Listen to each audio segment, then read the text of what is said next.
Hi, I'm Catherine Lazorco, Communications Manager. And I'm Maurice Jones, Town Manager for Chapel Hill. And we're joining you from the Council Chamber of Town Hall to give you the highlights from the last council meeting of January 30th. There's just a few items we're going to pull out to talk about. One is the sidewalk project on Homestead Road. Another development on Homestead Road is a development application proposal. There was also a presentation about some of our engagement efforts with youth in Chapel Hill, and finally the state plans for I40 at our border with Durham. That's correct. Yeah, a lot on the agenda. We'll start with the Homestead Road sidewalk project. As part of our consent agenda, the council accepted the opportunity to get about $1 million from the state to fund that project. It's going to be a very important project for connectivity here in Chapel Hill, and thankfully what this $1 million does is it not only funds this, but it allows us to take funds that we had already allocated for this project to use for other sidewalk projects here in Chapel Hill. That's wonderful. We know sidewalks are so important. Absolutely. And I believe the project is scheduled to begin construction in summer of this year, so that's great news. Absolutely. Moving on, also in Homestead Road area is a development proposal. Yeah, there is. There's a development proposal that's been on the council agenda several times over the course of the last 3 to 4 months or so, where there would be a new multifamily building that would be geared towards seniors, folks who are 55 years and older, about 198 units. There's a healthy discussion with the council over this issue. There's some concern from neighbors about the size of the project, the density associated with this.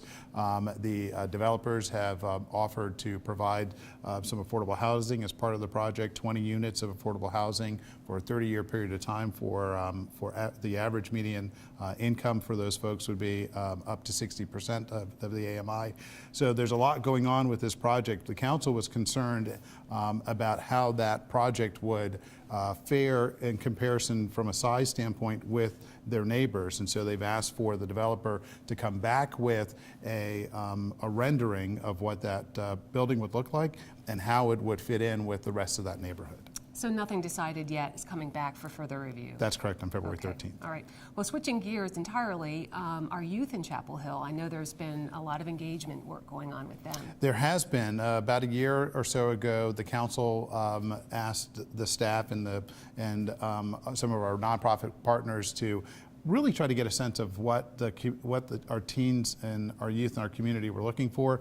Very specifically at the time, it was about a teen center, and that kind of started the discussions, but they held a series of focus group discussions with youth in our community back in the fall, came back with a report, and what the teens said were, they said, yes, teen center is nice, but we actually would rather to enhance our experiences at the places where we're already going. And we'd love to expand that and find other places to hang out here in our community. And so it was great feedback for the council, and then the council has asked the staff to follow up on that and come up with some other kind of solid ideas about how to do that later on this year. Our young citizens are very important in this community. Absolutely. Yeah.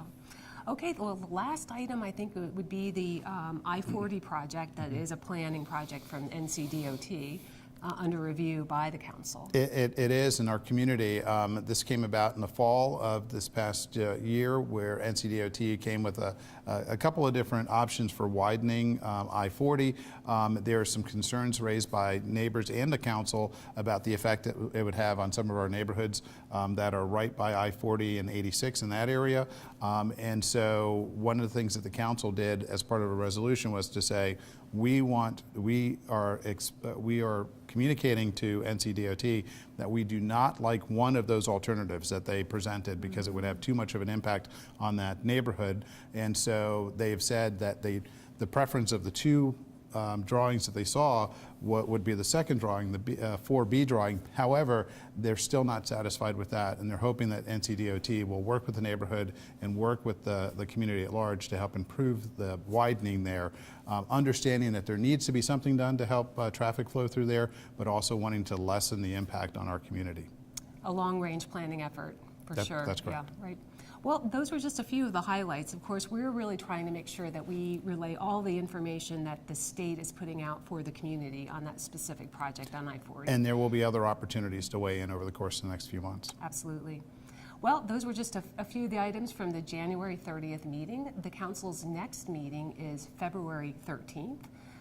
Lots more information is available on our website, and we're happy to answer questions, and we welcome your participation. So thanks for joining us. Thank you.